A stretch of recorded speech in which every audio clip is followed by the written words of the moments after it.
Hey, what's going on, guys? Welcome to CCxRC. In this video, we're going to be taking a look at two 1/18 scale vehicles here, RC cars from Horizon Hobby.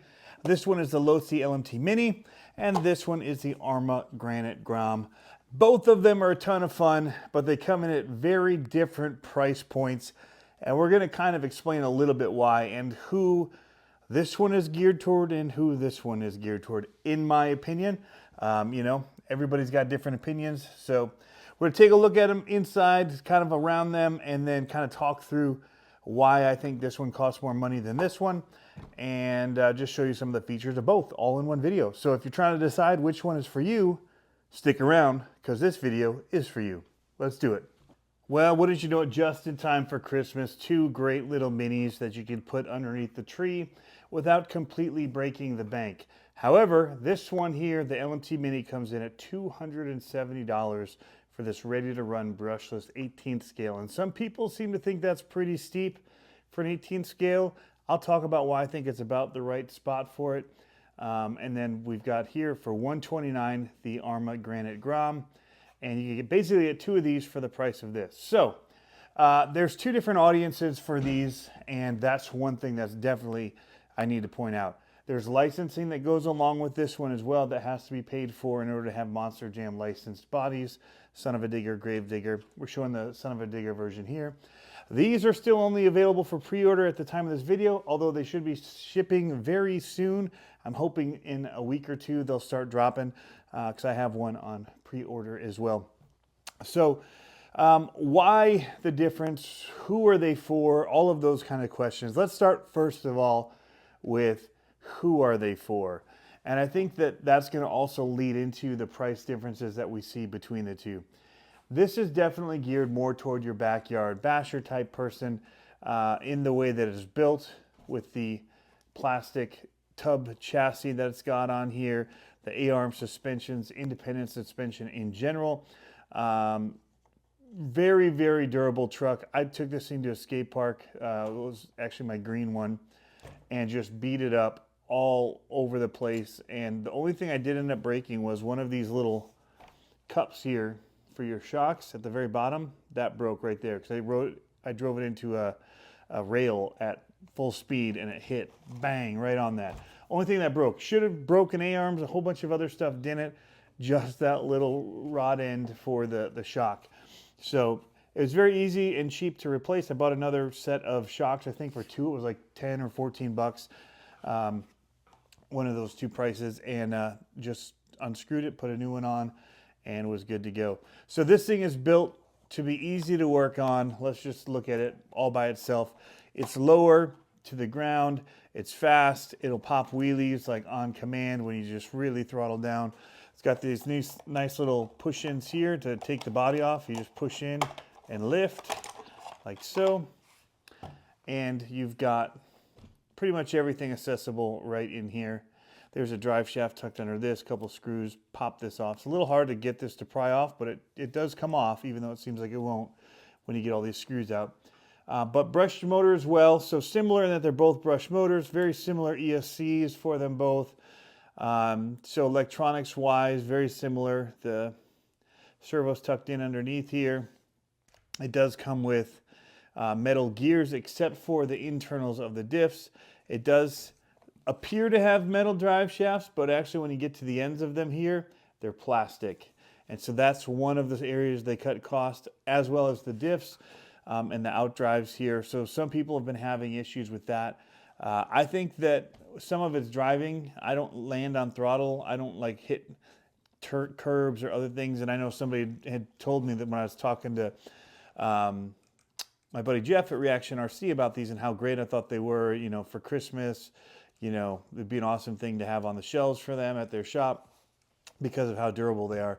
And he said his son tore up the drive line like immediately, hit a curb, whatever, and just tore it up. And I didn't understand that, but as I've looked in at this, these are plastic, and the way they're put together, you could shear them if you do. So I went and bought they do make an HD version of them, but it was like 40 bucks for front and rear drive shafts.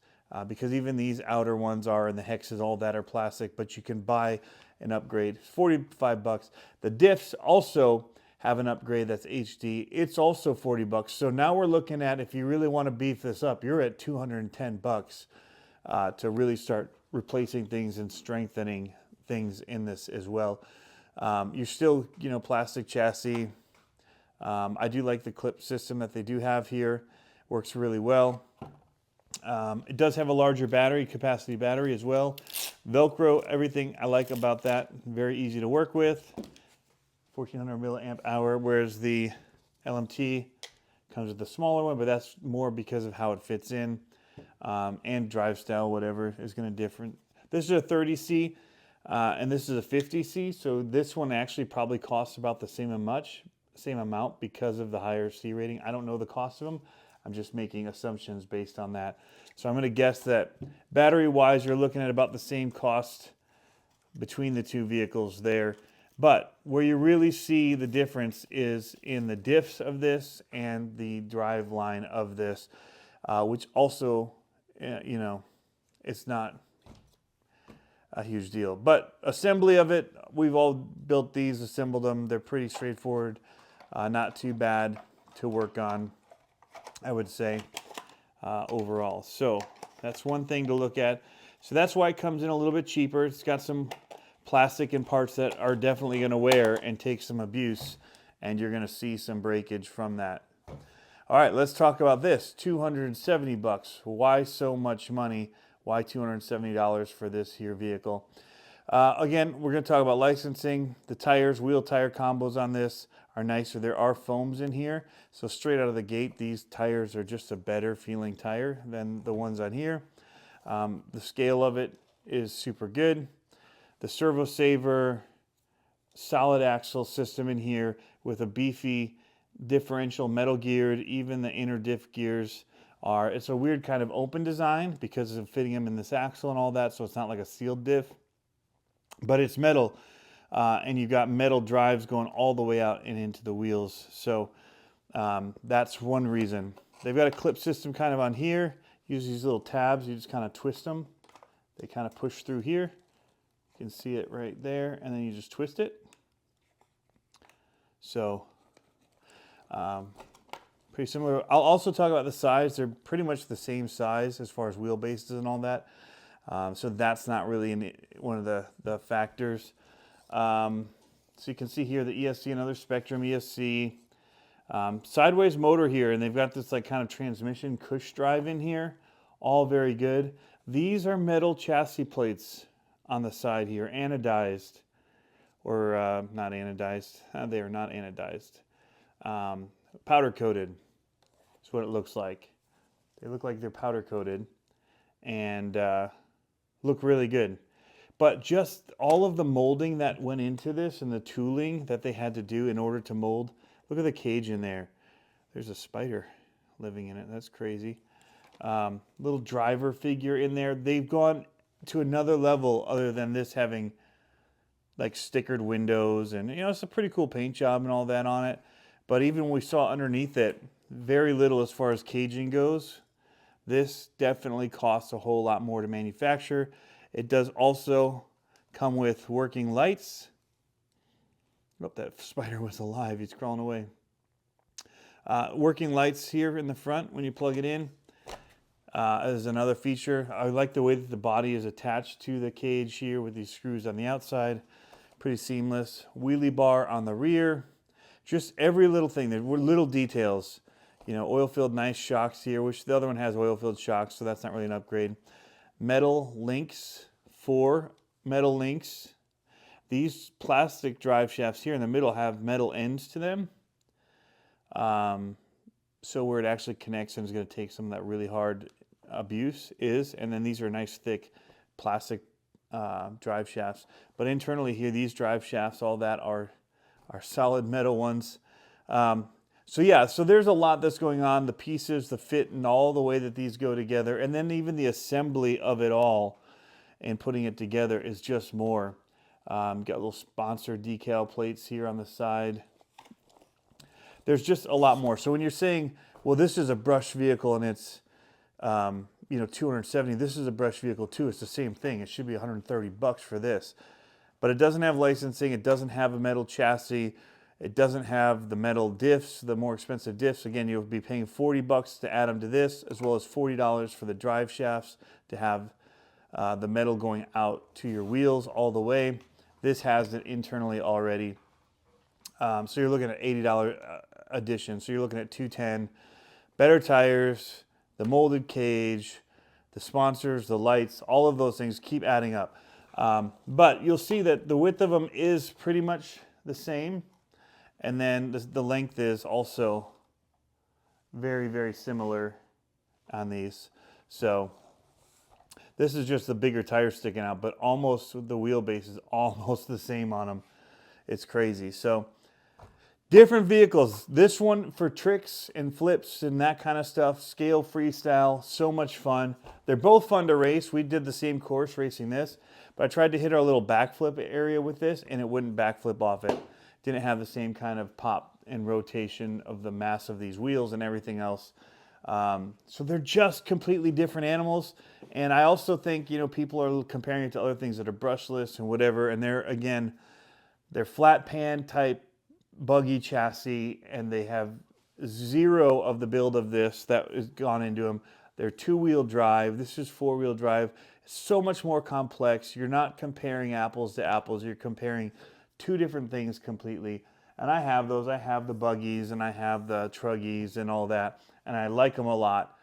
But this is just a different animal. The LMT, you know, I'm not shy about talking about how much I really like the platform of the LMT.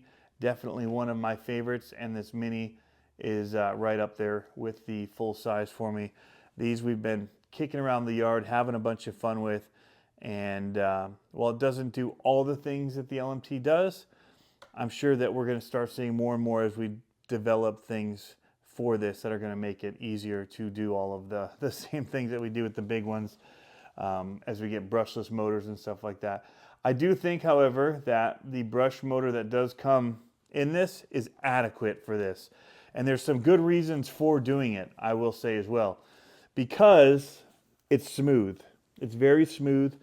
There's cogging in the bigger LMT, but the gap between the start and the high speed of the LMT is going to be different than this, and the amount of control that you have with the bigger vehicle. Where this, if you're cogging at the bottom end and then you hit full, you're just gonna be out of control. It's way harder to control a smaller car at speed, and so that's one of the reasons. I do want to also just talk about why is this one, you know, again, so high priced.